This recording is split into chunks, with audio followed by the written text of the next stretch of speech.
Okay, if you're happy, Emma, I'll make a start. So, because people will join or watch the recording back, and it's best that we stick to timings. For those people who have arrived on time, we'll want to make sure that they leave on time as well. So, welcome everybody. Just want to say thank you very much for attending the third and final session of our Women in Leadership course. And what's been really exciting is what we've managed to cover so far. If you've managed to attend the other sessions, if not, we do have those on our Learning Hub that you can access, but we've managed to look at the imposter syndrome and the gender pay gap. And what all of these sessions are doing so far is starting the conversation. And what we're hoping to do next academic year is take that on to the next step and to start with the working party and look at what we can achieve next academic year. And also it's going to lead to further work with the NCE, which we're really excited to do. And that brings me on to wanting to make a big thank you to Rachel, because she has spent so much time organising this with us and meeting us and talking through all the plans. So I really do want to, I know you've got to leave halfway through, so I want to take the opportunity to thank you for your time and for helping us out with these sessions. We really do appreciate it. And to hand over to you, because I know you're going to introduce Diana. And I am a super fan. I have already scared Diana to warn her. But Rachel, if you are okay to do the official introduction, I'd appreciate it. And thank you for that, Laura. It's been an absolute pleasure, a real passion of mine. I'm really lucky because I've been able to work with Diana for almost 3 years now, with her work with us in the NCE. And I always refer to Diana as a leadership guru, but I think she's much more than that. And she really champions women in leadership, running her own programmes, and really having a voice for women, which I think is really important in our sector. If anyone saw the new CEO programme with the picture of 4 men on the front of the advertising, the more Dianas we have in the system, the better. And I just always think that Diana brings such humour and candour and wisdom to all the work that she does. So I think we're really lucky today to have Diana on board in the Sunny Lake District, far enough away from Laura so she can't stalk her. So I'll hand over to Diana for the rest of the session. Fantastic. Thank you so much. It's a pleasure to be with you, ladies. I'm glad to come and serve you for this time. And we're going to spend a little bit of time together thinking about leadership when you sit in the chair as a female leader. If you are there and you haven't got your camera on, but you can put your camera on, that'd be really great. So do put your cameras on so we can see more of you. That'd be fantastic. You are going to want to take notes, I promise you. So get pen and paper ready so that you can take some notes. And the structure's going to be, I'm going to give you a little bit of a keynote. We're going to breakout rooms to consider the implications of what I've said. Then we'll come back together and think about our aha moments and our ways forward. But write this down for me so we can begin. Write down the words: confidence is not a feeling. Just so you know, confidence is not a feeling. So if you've been, like I was, thinking that I've got to feel something, feel confident, it is not that at all. I'm going to show you what it is. But let me tell you a story first of all. Imagine 4 o'clock on a wet Tuesday afternoon. And there's a staff meeting, the staff have all filed into the large dinner hall that we had. And I'm the head teacher. And they're all sat there stony-faced, muttering amongst themselves. And this huge union meeting's about to begin. So let me tell you the context. I'd been appointed to headship just 3 months prior to this meeting, my first headship. I had inherited a deficit that was going to sink us because we had run out of options, run out of choices. The local authority wanted their money back. We owed £450,000. We were a single standalone school. There was no MAT coming to save us. And this deficit at that time was 10 years old. The governors, when they appointed me as head, said, okay, sort this out.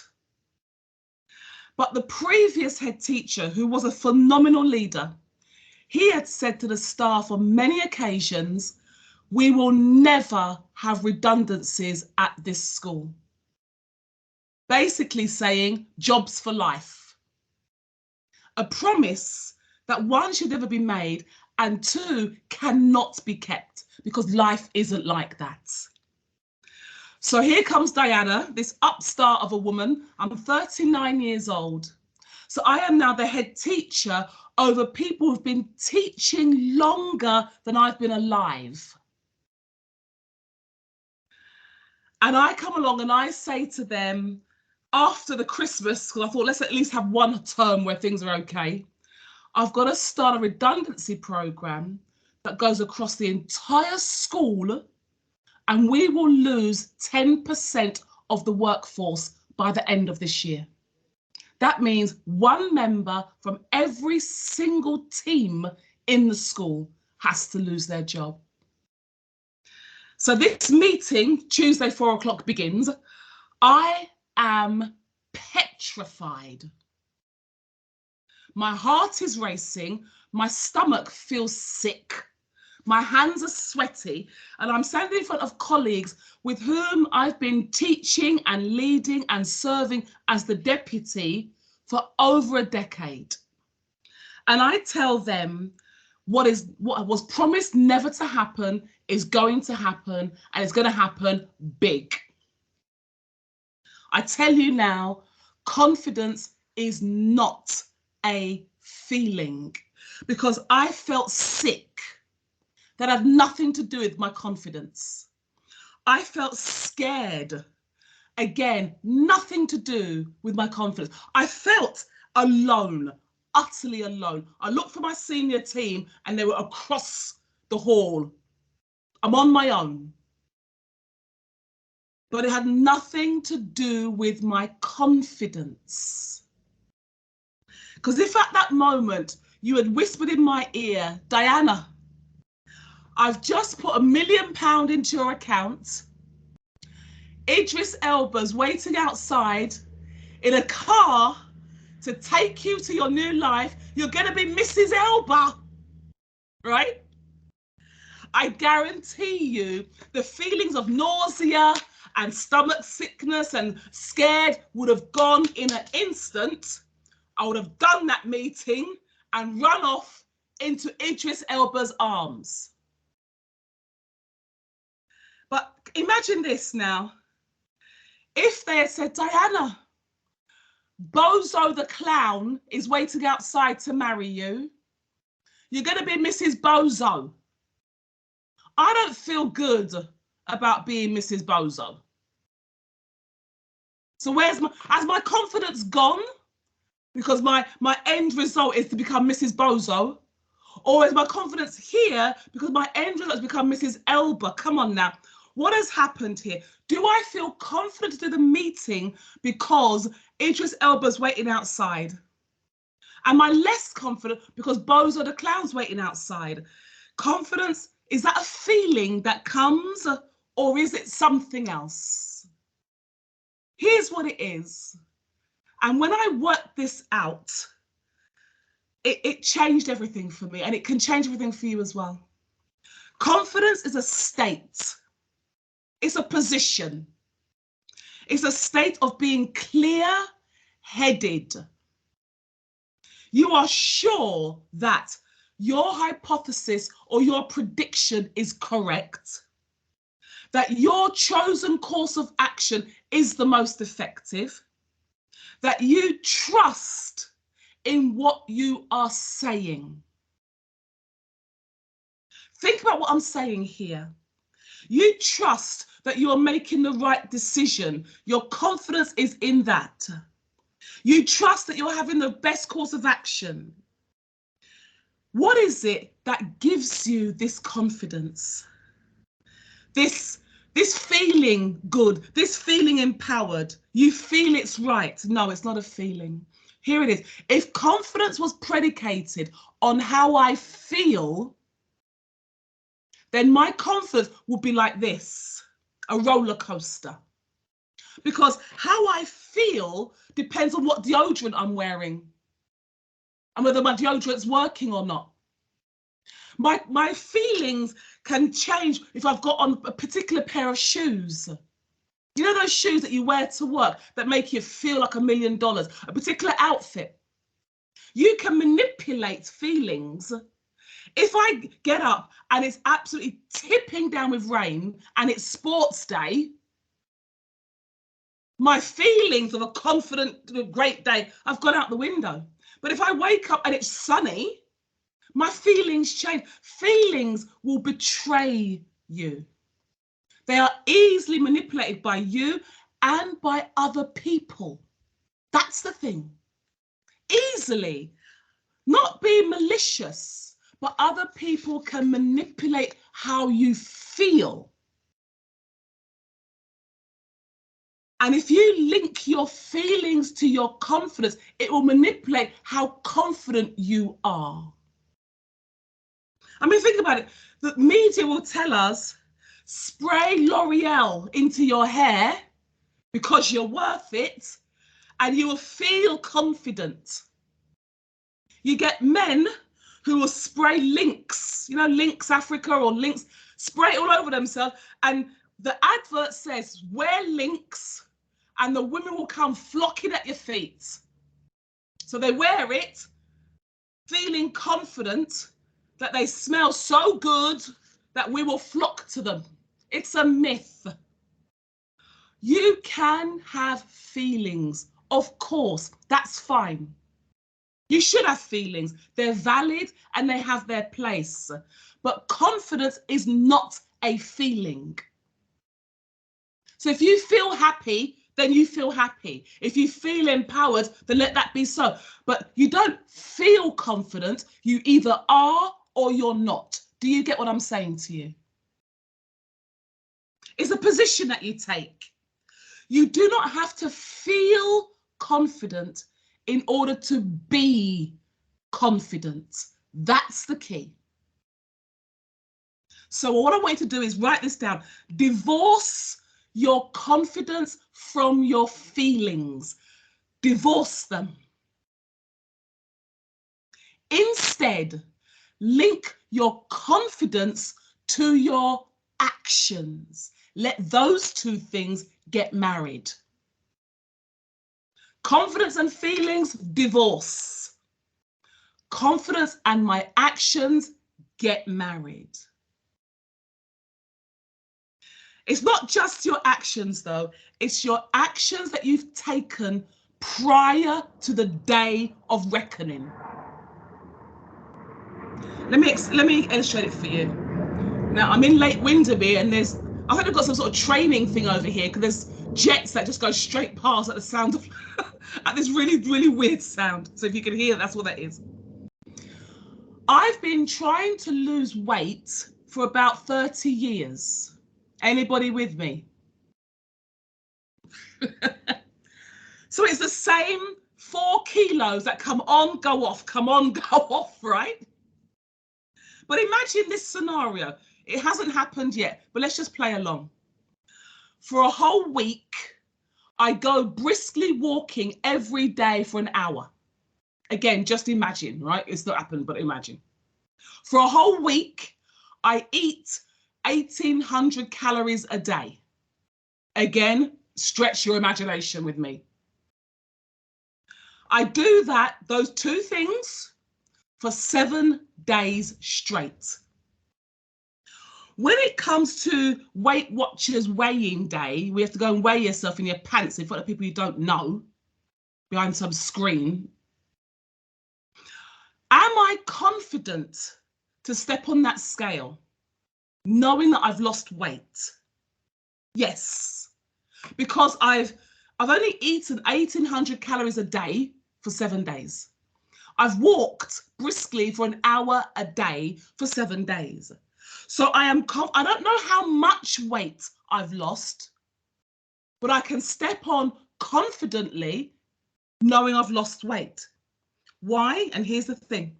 I've taken appropriate action in enough quantity to the correct quality level. There's the confidence triangle. Appropriate action, enough quantity to the correct quality or depth. All three gives you your confidence state triangle. That has nothing to do with how you feel. I get to the weigh-in day, I might feel awful. I've got a cold, I had an argument, the cat ran away. I feel dreadful. Does that affect what the scales say? No. I feel fantastic. The cat came back. My cold has gone. It's sunny. Does that affect what the scales say? No. The only thing in which I can place my confidence is what action did I take, how many times, to what quality level. Then I am confident. It is not a feeling. I don't link it to how I feel. I link it to what I do. Prior to the day of battle. So I'm not going to fail the weigh-in because of how I feel. I can feel confident if I like. It makes no difference. Did you do what was necessary? You are clear-headed. You are sure about what you are doing. That's where confidence comes in. Your feelings have nothing to do with this. So ask yourself this question. In the areas where I lack confidence, now I know it's not a feeling. What do I need to do to increase my stance of confidence? Now you know that confidence is not about how you feel. What is it you need to do to increase your stance? What is the appropriate action you should be taking?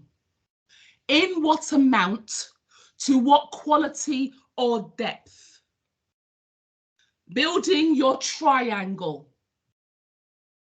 Just by making a plan, answering these questions, your stance of confidence will begin to increase. Why?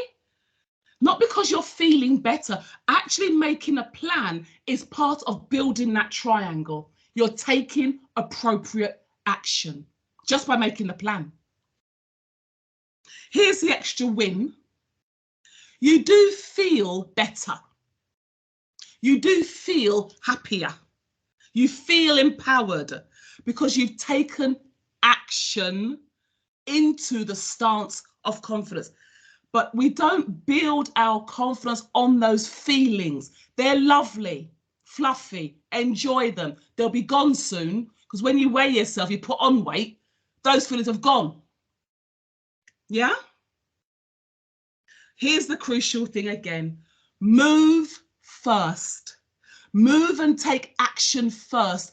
The feelings of loveliness and empowerment will come later. You don't wait for those feelings, then move. But we often do as women. We wait to feel a certain way, then we move. Move first. Take action first. Build your triangle first. You will feel great another time. And that's fine. Enjoy those feelings of loveliness later on. Act first, feel later. So remember the scenario that we had at the beginning of the keynote. I'm the head teacher. I'm facing my staff who I love and who I care for deeply. But right now, they are ready to take me down. They want to do anything to undermine my leadership. I am desperate for the situation to not become them and us. But that's exactly what's happening. Me and them. That's exactly what's going on. I'm a new head teacher. I've only been in post 3 months. I want to be liked. Of course I do. I'm human. I want to do well. I want to change the narrative of the lives of the young people in my school. But right now, I'm in a meeting with my staff who stand, and I stand alone. Am I quaking on the inside? Yes. Yes, I am. Am I sweating? Yes. Do I wish I was somewhere else? Yes. Anywhere but here. Am I feeling confident? No. I feel sick. Am I confident? Yes. It's not a feeling, it's a stance. How come? I'm confident because I have taken the correct actions, the correct amount of times to the correct quality or depth. I have done the leadership thinking. I've just rocked up here. I've taken advice from elders in the profession. I've checked my ideas, I've checked my process, I've checked if I'm morally in the right place here. Procedurally, I'm right, but morally is what I'm doing the right thing. I've checked this with the elders of the profession. Did I feel good? Not on that day, I didn't. The feeling of good, confidence, that came later. Was Idris Elba waiting outside? Heck no. Obviously, he didn't get the email. Confidence is not a feeling, it's a stance. You take appropriate action, the correct quality, the correct amount of times, and you build your confidence stance. So now, radically, it takes a woman to become radical sometimes. You've got to become intentional, colleagues. You've got to be intentional. If you wait for a feeling to come, you'll wait all day. Decisively, make up your mind. In whatever area, personal or professional, I made up my mind to lose weight. 51, I mean, I've been doing it for 30 odd years. Just that's 6 weeks ago. I put it on LinkedIn, so I'm accountable to the world now. And that means not going to the gym once a month, Diana. Yeah, I go to the gym once. 4 times a week, every week. And not going to the gym, doing a bit of legs, bums and tums, and then having a sauna. No, we're doing strength training and it hurts. And whether I want to go or not, whether I feel like it or not, has nothing to do with it. Does that make sense?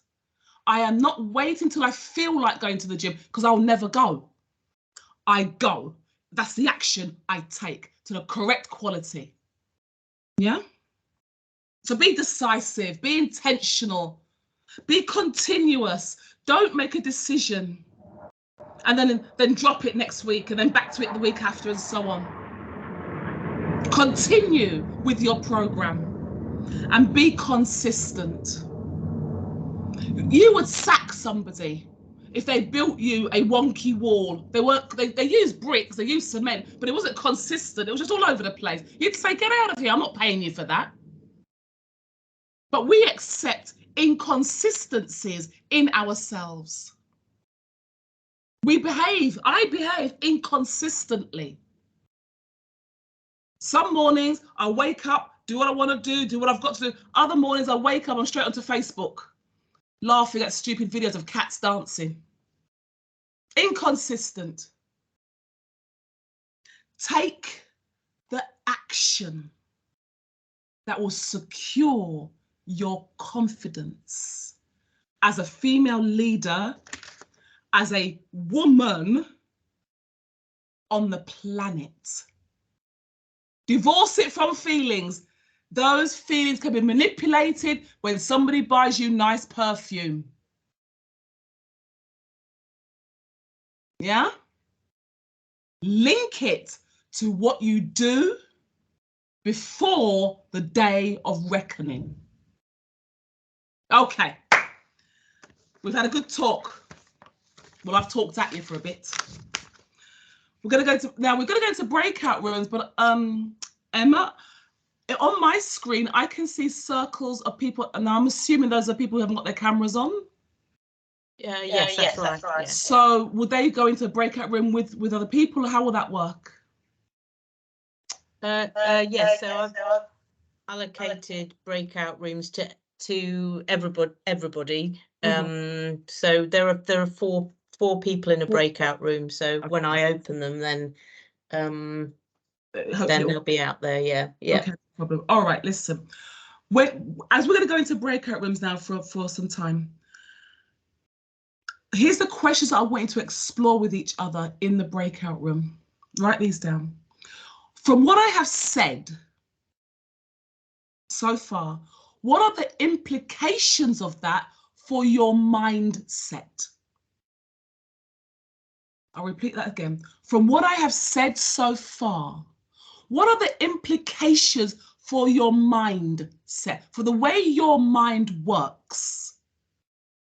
What are the implications of what I've just said? From what I have said, part 2, what would be your next 3 actions in whatever area you choose, personal or professional? What are the implications for your mind? And what are your next 3 actions? This is how we secure confidence as women. Okay? All right. I'm thinking give each person about 5 minutes speaking time. So is 15 minutes should be enough about that? Okay. Yes, yeah. Break up for 15 minutes and I'll see you back here. We'll have a comfort break after the other side. Okay, see you soon.